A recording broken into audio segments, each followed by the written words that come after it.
Hanuman jewellers चमक शुद्धता की और विश्वास की, जो कई पीढ़ियों से रीवा रियासत की संवेदनाओं को संजोए हुए है। उन्हीं जिम्मेदार हथेलियों में जिसे सौंपा था हमारे पुराने प्रतिष्ठान सुखदेव प्रसाद सराफ ने, जो कल एक मजबूत नींव रखी थी विश्वास की, वह अब एक भरोसे का पेड़ बन चुका है, जो ढका हुआ है आपके आशीर्वाद और शुभकामनाओं से। हमने अपने सीने में अब भी वही रीवा रियासत की धरोहर को सुशोभित किया है।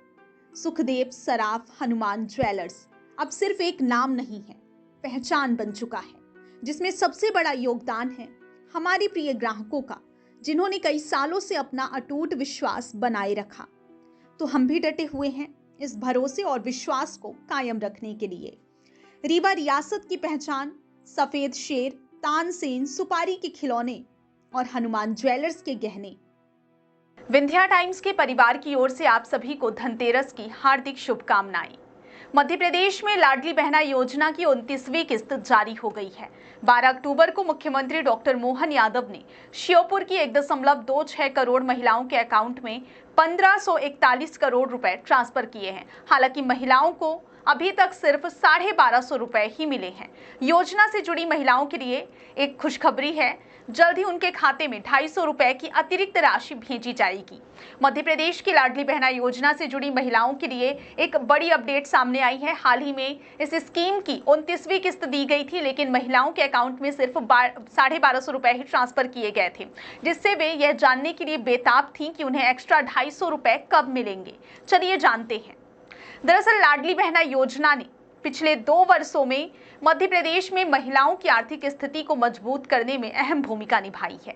इस योजना की शुरुआत 12 मार्च 2023 को तत्कालीन मुख्यमंत्री शिवराज सिंह चौहान ने की थी। उस समय इसका उद्देश्य था हर पात्र महिला को 1000 रुपए प्रतिमाह आर्थिक सहायता देना।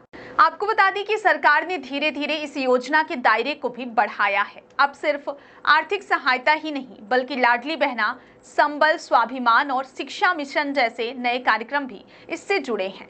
योजना का सीधा असर गांव-गांव में देखने को मिला है। महिलाएं अब अपनी जरूरतों पर खुद फैसला ले रही हैं, घरेलू खर्च में हाथ बटा रही और छोटे कारोबार शुरू कर आत्मनिर्भर बन रही हैं।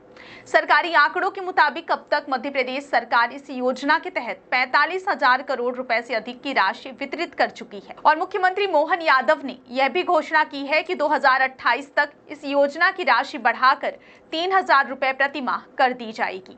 2028 तक हर बहन को 3000 रुपए प्रतिमाह देने का लक्ष्य रखा गया है। मुख्यमंत्री डॉक्टर मोहन यादव ने कहा कि हम चाहते हैं कि हर परिवार में बहन आर्थिक रूप से सशक्त और किसी पर निर्भर ना रहे। यह योजना सिर्फ पैसे का लेन देन नहीं, बल्कि महिलाओं के लिए सम्मान और सुरक्षा का प्रतीक बन चुकी है।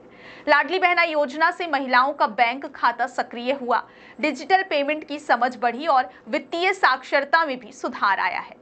लाडली बहना योजना ने महिलाओं के जीवन में जो आत्मविश्वास जगाया है, वह मध्य प्रदेश की नई सामाजिक क्रांति की शुरुआत बन चुका है।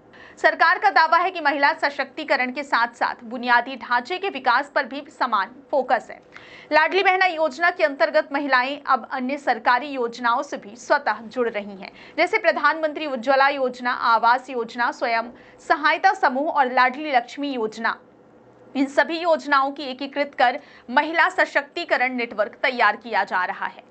सरकार ने लाडली बहना योजना के लिए एक समर्पित मोबाइल ऐप भी जारी किया है, जहां महिलाएं अपनी किस्त की स्थिति, पंजीकरण और बैंक विवरण की जानकारी खुद देख सकती हैं। आज मध्य प्रदेश के हर गांव में लाडली बहना दिवस मनाया जाता है।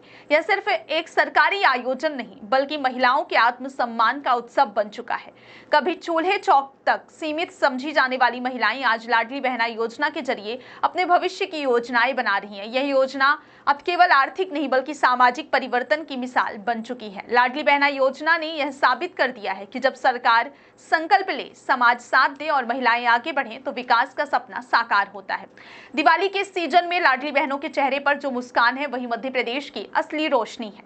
वहीं माना जा रहा है कि भाई दूज के अवसर पर महिलाओं के खाते में एक बार फिर राशि आएगी। जी हां, 250 रुपए की अतिरिक्त राशि भाई दूज के दिन ट्रांसफर की जा सकती है। बहुत बहुत धन्यवाद।